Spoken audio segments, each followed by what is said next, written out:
இந்த எபிசோடு ஸ்டார்டிங்லேயே வில்காக்ஸோட ஸ்பேஸ்ஷிப்ல தான் கதை ஆரம்பிக்குது. ஒரு வழியா ஃபைனலி அதுக்கான நேரம் வந்துருச்சு. என்ன மாதிரி ஒரு அல்டிமேட் பவர் முன்னாடி எந்த பிரபஞ்சமும் நிற்க முடியாது. என் கண்ணு முன்னாடி படுற எல்லா பிரபஞ்சத்தையும் அடிச்சு நொறுக்கி என் காலு கீழே ரூல் பண்ணிட்டு இருக்கேன். என்ன மாதிரி ஒருத்தனை தோக்கடிக்க இங்கே யாரு இருக்கா? என்னை தோக்கடிக்க இந்த பிரபஞ்சத்திலையும் ஒட்டுமொத்த உலகத்திலையும் யாருமே இல்லை.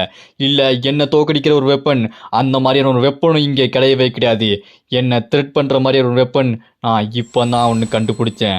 அந்த வெப்பன் சீக்கிரமாக நான் கண்டுபிடிச்சி எனக்கு சொந்தமாக்கிக்குவேன் அப்படின்னு சொல்லிட்டு வில்காக்ஸ் அப்படியே அவன் ஸ்பேஸ்ஷிப்பில் நின்றுட்டு சொல்லிட்டு இருப்பான்.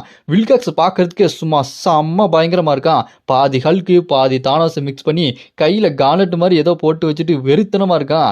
இதுக்கு முன்னாடி உள்ள வில்காக்ஸ் கொஞ்சம் ஸ்லிம்மாகவும் நல்ல ஹைட்டாகவும் இருப்பான். ஆனால் இப்போ உள்ள வில்காக்ஸ் ரூத்லெஸ்ஸாக நல்லா பல்காக வெறித்தனமாக இருக்கான்.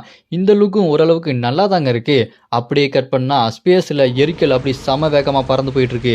இது என்னன்னு உங்களுக்கே தெரியும் இல்லையா? அப்படியே இந்த பக்கம் பூமிக்கு வந்தா வேற யாரு, நம்ம ஹீரோ த பென் டென்னிசன் தான். நம்ம ஹீரோ தான் சுமோ ஸ்லாமரோட பயங்கரமான ஃபேனாச்சு. அவரோட கலெக்ஷன் எடுத்து பார்த்துட்டு, சே இந்த உலகத்துல எதுவுமே நியாயமா இல்ல. எனக்கு ப்ளூ கலர் கார்டு கிடைச்சிருக்கு, ரெட் கலர் கிடைச்சிருக்கு, ஆனா கோல்டன் நான் தேடிக்கிட்டே இருக்கேன், எனக்கு கிடைக்கவே மாட்டேங்குது, கடுப்பாகுது அப்படின்னு நம்ம ஹீரோ சொன்னோன்னே அதை கேட்டு கொன் டென்னிசன், எனக்கு தாண்டா நீ பேசலாம் கேட்டா கடுப்பாகிட்டு இருக்குது, நீ கொஞ்சம் கூட இந்த சுமோ ஸ்லாமரை விட மாட்டியா, இது ஒரு விஷயம் நீ பார்த்துக்கிட்டு இருக்கு அப்படின்னு சொல்லும்போது அதை கேட்டு நம்ம ஹீரோ பென் டென்னிசன், ஆமா உன்ன மாதிரி ஒரு முட்டாள் தான் நான் இதுக்கு முன்னாடி பார்த்தது இல்லை. ஏலியனை பற்றி ரிசர்ச் பண்ணிட்டு இருக்கேன், ஏலியனா அந்த பூமியில் கிடையவே கிடையாது, உன்னை பார்த்தாலும் எனக்கு கடுப்பாகுது கோயின் அப்படின்னு சொன்னோன்னே அதை கேட்டு நம்ம கொன் டென்னிசன் இன்னும் கடுப்பாகி திட்டிகிட்டு இருப்பாங்க. உடனே அங்கே கேம்ப் ஃபயரில் இருக்கிற நம்ம கிராண்ட்பா, பசங்களா கொஞ்சம் அமைதியாக இருங்கடா, நம்ம ஃபன் பண்ண வெளியே வந்திருக்கோம், ஏன்டா அப்படி சண்டை போடுறீங்க அப்படின்னு சொல்லிட்டு நம்ம கிராண்ட்பா சொல்லுவார்.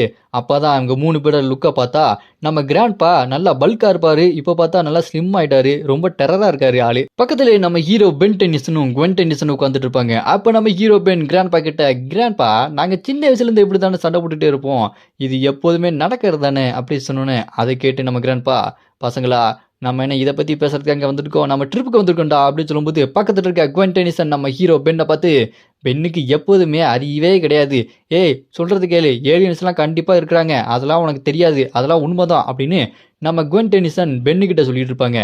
அப்போ நம்ம கிராண்ட்பா அதெல்லாம் பார்த்துட்டு, ஐயையோ நம்ம சீக்கிரமாக இங்கேருந்து கிளம்புனாதான் நம்ம ரஸ்மோருக்கு போக முடியும், ஒழுங்காக நான் சொல்கிறது கேட்டு அமைதியாக இருங்க அப்படின்னு சொல்லும்போது அதை கேட்டு நம்ம ஹீரோ, இன்னும் கிராண்ட்பா கூகுள் இருந்தால் டக்குன்னு மேப்பை போட்டு போயிருக்கலாம், நீங்கள் என்னன்னா இப்படி ரூல்ஸ் போட்டு சாக அடிக்கிறீங்களே, என்னோட டிவைஸ் எல்லாம் கொடுங்க அப்படின்னு சொன்னாலுமே அதை கேட்டு குவன் மறுபடியும் நம்ம பெண்ணை வம்புக்கு இழுப்பாங்க. ஆமாம் கிராண்ட்பா, இவனுக்கு மொபைல் இல்லைன்னா மூளை வேலையை செய்யாது, ஏன்னா இவனோட மூளையே அந்த மொபைல் தானே, இவனுக்கு மூளையே கிடையாது அப்படின்னு நம்ம பெண்ணை கிளச்சிட்டு இருப்பாங்க. அப்போ கிராண்ட்பா நம்ம பெண்ணுக்கிட்ட, பென் நான் ஒன்றும் உனக்கு பனிஷ்மெண்ட் கொடுக்கல, நம்ம சம்மர்